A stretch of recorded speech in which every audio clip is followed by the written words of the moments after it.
بسم اللہ الرحمن الرحیم۔ ڈیئر اسٹوڈنٹس، السلام علیکم۔ آج میں آپ کو فیڈرل بورڈ سال اول کی اردو کی کتاب کا 5واں سبق اور پاکستان بن گیا، یہ ناول ہے خدیجہ مستور کا۔ آپ 1928 میں پیدا ہوئیں اور 1982 میں وفات پائی۔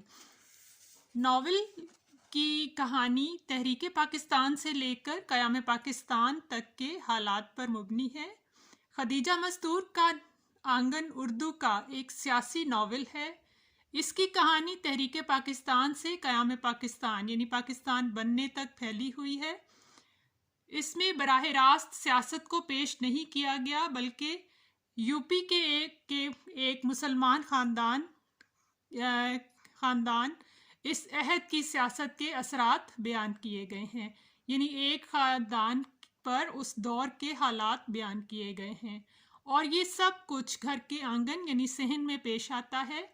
آنگن صرف ایک گھر کا آنگن نہیں بلکہ پورے معاشرے کا آنگن ہے۔ ناول میں مسلمان اشرافیہ یعنی مسلمانوں کے امیر خاندانوں کے گھریلو زندگی کی جھلک کے ایک تھوڑے سے حالات بیان کیے گئے ہیں۔ نسوانی طبقے یعنی عورتوں کے گروہ کی جذباتی زندگی اور دوسرے کرداروں کی نفسیات کو مہارت سے پیش کیا گیا ہے، اور دوسرے کرداروں کی سوچ کو بڑے اچھے انداز میں پیش کیا گیا ہے۔ کردار ہیں اس کے، عالیہ ناول کا مرکزی کردار ہے اور ساری کہانی عالیہ کے گرد گھومتی ہے۔ بڑی چچی ہمدرد اور مہربان خاتون، بڑے چچا کی بیوی، بڑے چچا عالیہ کے چچا، ایک مہربان شخص اور سچے کانگریسی رکن یعنی کانگریس کے ممبر۔ اماں عالیہ کی مغرور ماں، جمیل بڑے چچا کا بیٹا، ایک مسلم لیگی کارکن۔ کریمن بوا پرانی ملازمہ، اسرار میاں بڑے چچا کے سوتیلے بھائی، ایک قابل رحم کردار۔ یہ تھے کردار جو اس ناول کے ہیں۔ پاکستان بن گیا، مسلم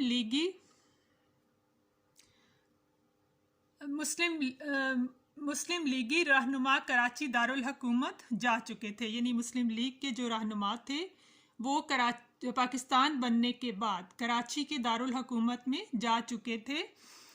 مشرقی پنجاب میں خون کی ہولی کھیلی جا رہی تھی۔ بڑے چچا اس صدمے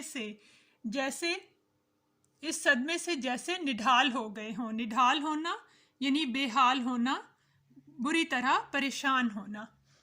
بیٹھک ہوتا ہے جسے آج کل آپ ڈرائنگ روم کہتے ہیں، بیٹھنے کی جگہ، ایک خاص کمرہ۔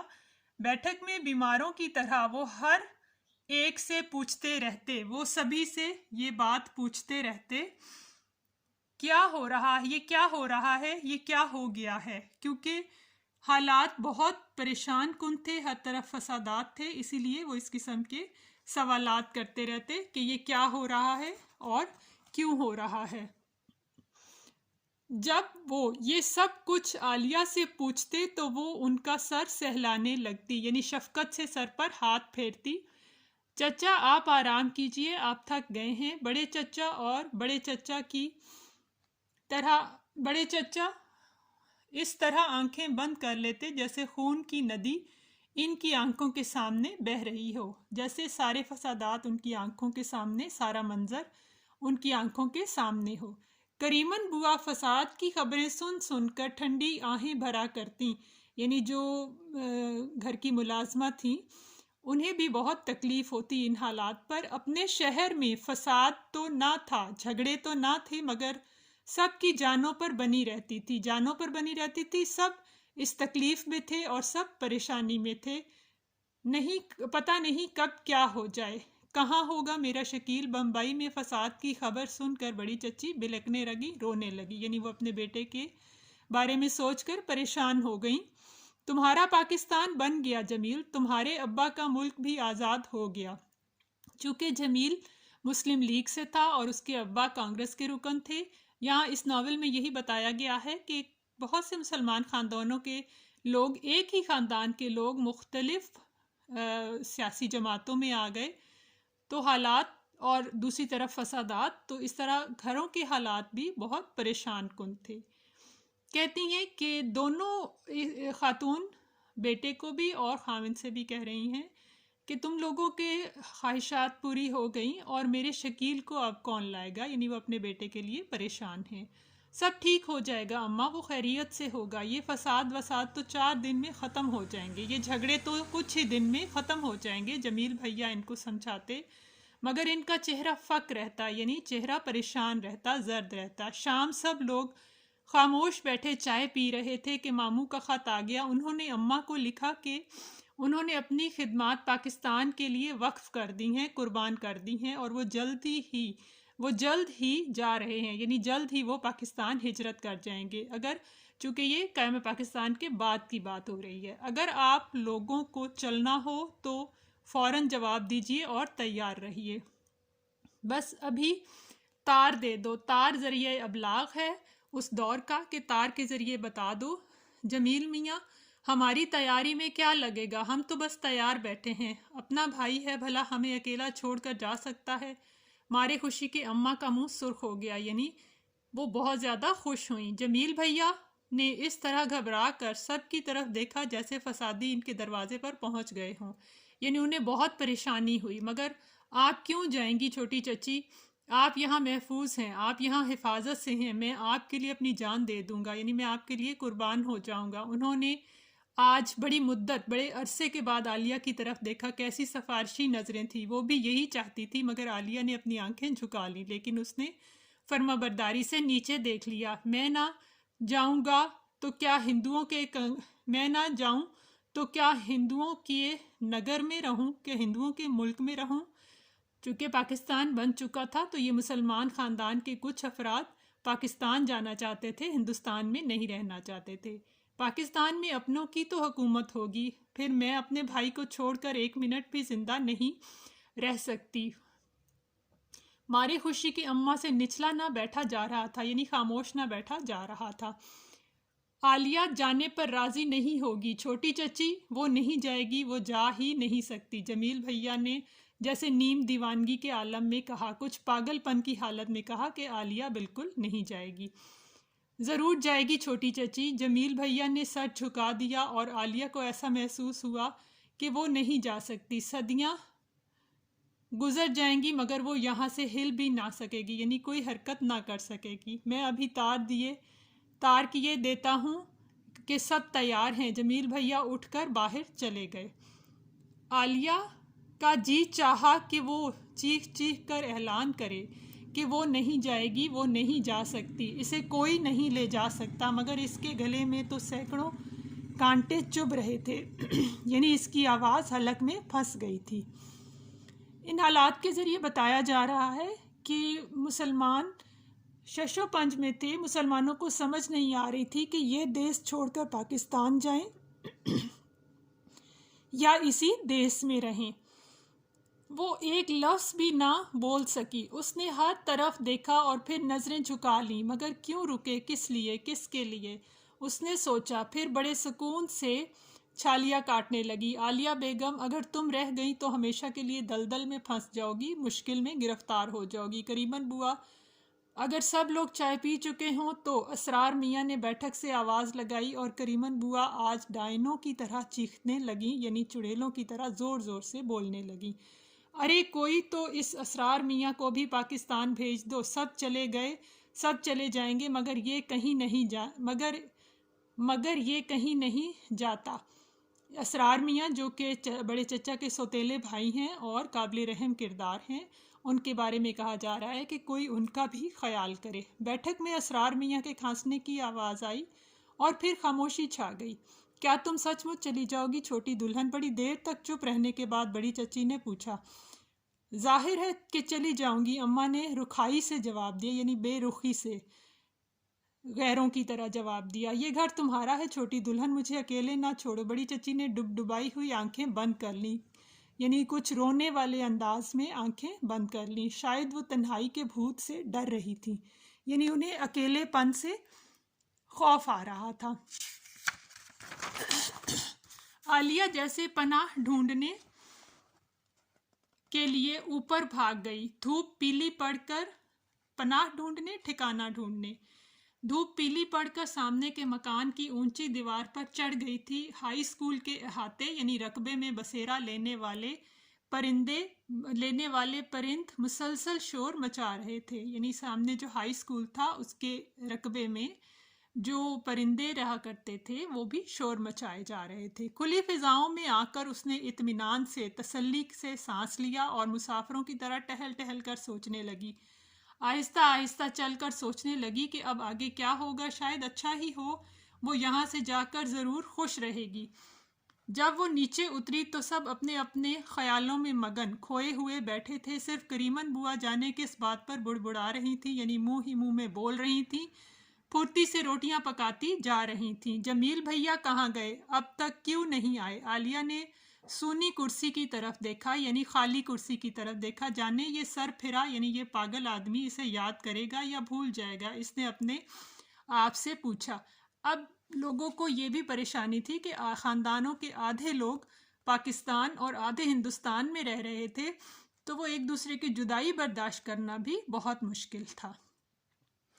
آپ نے پوچھا، لالٹین کی بتی خراب تھی، اس لیے اس میں سے دو لوئیں یعنی دو شعلے مدھم سے شعلے اٹھ رہے تھے اور ایک طرف سے چمنی سیاہ ہو گئی تھی، کالی ہو گئی تھی۔ مدھم روشنی میں اماں، بڑی چچی اور کریمن بوا، مدھم روشنی، ہلکی روشنی میں ان کے چہرے بگڑے بگڑے یعنی عجیب و غریب لگ رہے تھے۔ جمیل بھیا گھر میں داخل ہوئے اور اپنی کرسی پر بیٹھ گئے۔ میں تار کر آیا ہوں چھوٹی چچی، انہوں نے دھیرے سے آہستہ سے کہا، تم اتنی دیر تک باہر نہ رہا کرو، شام سے گھر آ جایا کرو، یعنی جلدی گھر آ جایا کرو، جانے کب یہاں بھی گڑبڑ ہو جائے، یعنی فسادات ہو جائیں۔ بڑی چچی نے کہا، رہنا تو پڑتا ہے، مسلمان ڈرے ہوئے ہیں، انہیں سمجھانا ہے کہ وہ یہاں ڈٹ کر رہیں اور یہاں کی فضا کو پرامن رکھیں، کہ یہاں بھی سکون رکھیں، گھر میں بیٹھ کر تو کام نہ چلے گا۔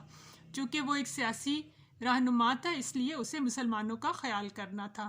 تو توبہ، تو یہ ملک آزاد ہو گیا تو یہ کام شروع ہو گئے۔ خیر مجھے کیا، تم نے تار پر پتہ ٹھیک لکھا ہے کہ تم نے جو گھر کا ایڈریس ہے، جو پتہ ہے، کیا وہ صحیح لکھا ہے؟ اماں نے پوچھا۔ آپ اطمینان رکھیں، تسلی رکھیں، پتہ ٹھیک تھا۔ خیر سے ہم تو پاکستان جا رہے ہیں، مگر اب تم اپنے گھر کی فکر کرو جمیل میاں، کیا بری حالت ہو گئی ہے۔ اپنی ماں کی طرف بھی دیکھو۔ اماں نے ہمدردی سے بڑی چچی کی طرف دیکھا۔ کون جا رہا ہے پاکستان؟ بڑے چچا نے صحن میں قدم رکھتے ہی بوکھلا کر، گھبرا کر پوچھا۔ انہوں نے اماں کی باتیں سن لی تھیں۔ میں اور عالیہ جائیں گے، اور کسے جانا ہے؟ اماں نے تڑاق سے یعنی زوردار انداز میں جواب دیا۔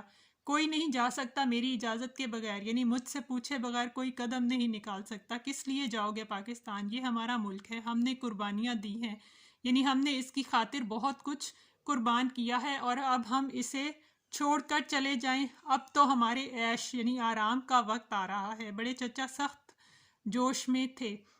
ماشاءاللہ، آپ بڑے حقدار بن گئے، یعنی ہم پر حق جتانے لگے، نہ کھلانے کے نہ پلانے کے۔ کون سا دکھ تھا جو یہاں آ کر نہیں جھیلا، یعنی کون سا دکھ تھا جو ہم نے برداشت نہیں کیا؟ میرے شوہر کو بھی آپ نے چھین لیا، یعنی مجھ سے لے لیا، آپ نے ہی انہیں مار ڈالا، کیونکہ وہ غدر میں اور اس جنگ میں ہی ختم ہو گئے۔ میری لڑکی کو یتیم کر دیا اور اب حق جتا رہے ہیں، اور اب ہم پر اپنا حق ثابت کر رہے ہیں۔ مارے غصے کے اماں کی آواز کانپ رہی تھی، یعنی وہ بہت پریشان تھی۔ کریمن بوا، میرا کھانا بیٹھک میں بھجوا دو، کہ بیٹھک میں دے دو۔ بڑے چچا سر جھکا کر بیٹھک میں چلے گئے۔ کیا آپ چلنے سے پہلے بڑے چچا کو یہی بدلہ دینا چاہتی ہیں؟ بڑے چچا نے کسی کو تباہ نہیں کیا، یعنی کسی کو برباد نہیں کیا۔ بڑے چچا کسی کو دعوت نہیں دی تھی کہ آؤ اور میرا ساتھ دو۔ آپ آج اچھی طرح سن لیں کہ مجھے بڑے چچا سے اتنی ہی محبت ہے جتنی ابا سے۔ عالیہ نے کھانا چھوڑ دیا اور ہاتھ دھو کر بیٹھک میں چلی گئی۔ اماں کیا کہتی رہ گئیں اس نے ذرا بھی نہ سنا، یعنی عالیہ کا جو مرکزی کردار ہے وہ اپنے والد کی طرح چچا سے بھی بہت محبت کرتی ہے۔ کیا سچ مچ جا رہی ہو بیٹی؟ ہاں بڑے چچا، اماں جو تیار ہیں، اس نے جواب دیا۔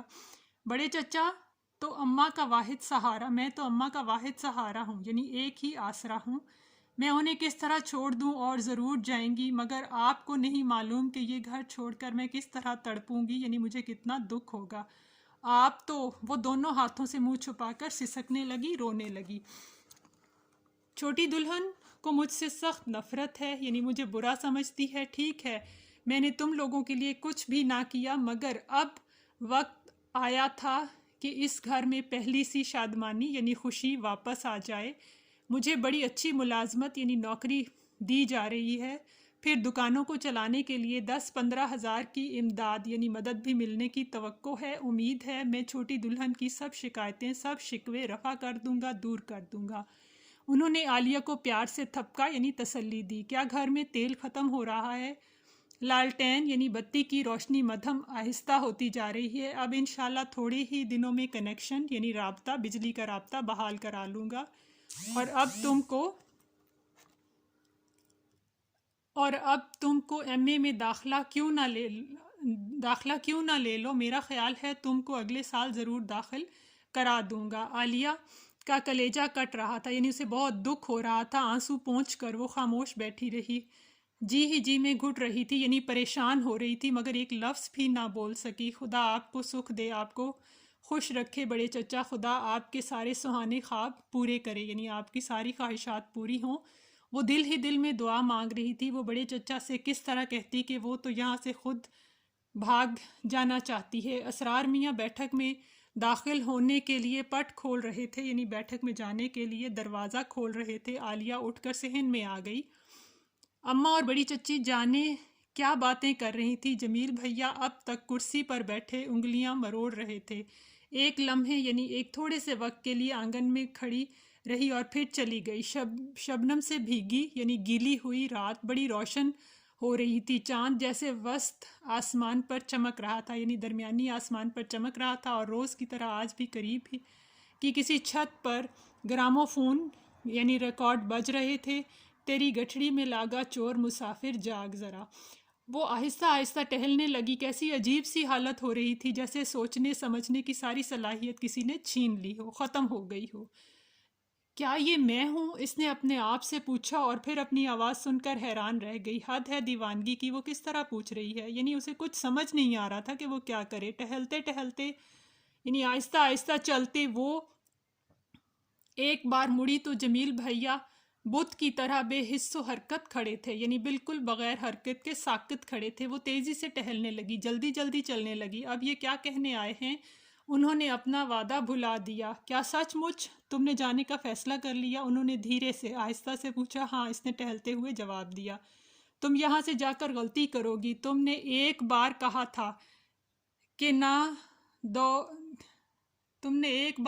تھا کہ دور رہ کر یادیں بہت اذیت ناک ہو جاتی ہیں، بہت دردناک اور تکلیف دہ ہو جاتی ہیں۔ میرے خیال میں تم وہاں خوش نہ رہو گی، میں ہر جگہ خوش رہوں گی۔ مگر آپ نے تو وعدہ کیا تھا آپ مجھ سے کبھی کچھ نہ کہیں گے۔ میں کیا کہہ رہا ہوں؟ کچھ نہیں۔ تم میری مقروض ہو، یاد رکھنا، یعنی تم نے میرا قرض ادا کرنا ہے، تم کو یہ قرض چکانا ہوگا۔ وہ جانے کے لیے مڑے۔ تم خوش رہو گی؟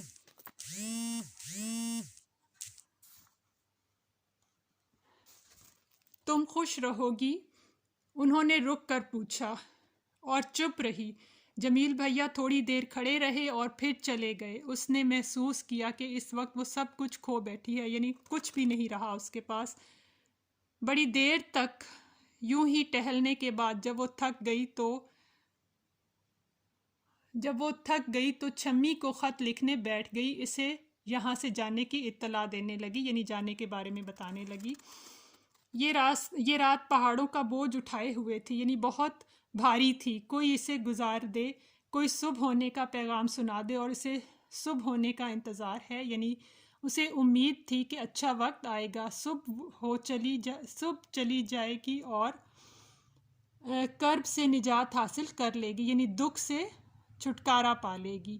سب بول رہے ہیں، باتیں کر رہے ہیں، پھر بھی کیسا سناٹا ہے، کیسی خاموشی ہے۔ چاند کی کون سی تاریخ ہے؟ اب چاند نہیں نکلا۔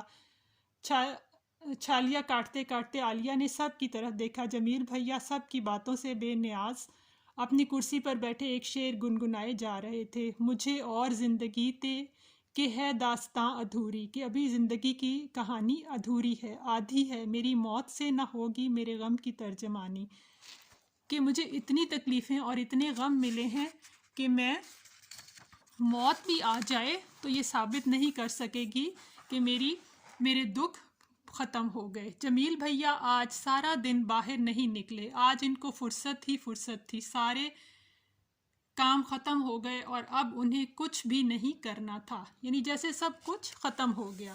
دراصل یہ تحریک پاکستان سے قیام پاکستان تک کی دکھ بھری کہانی ہے، جب لوگ اپنوں سے جدا ہوئے۔ یہ تھا سبق اور پاکستان بن گیا۔ امید ہے آپ کو سمجھ آ گئی ہوگی۔ ویڈیو کو لائک کریں، شیئر کریں اور میرے چینل کو سبسکرائب کریں۔ شکریہ۔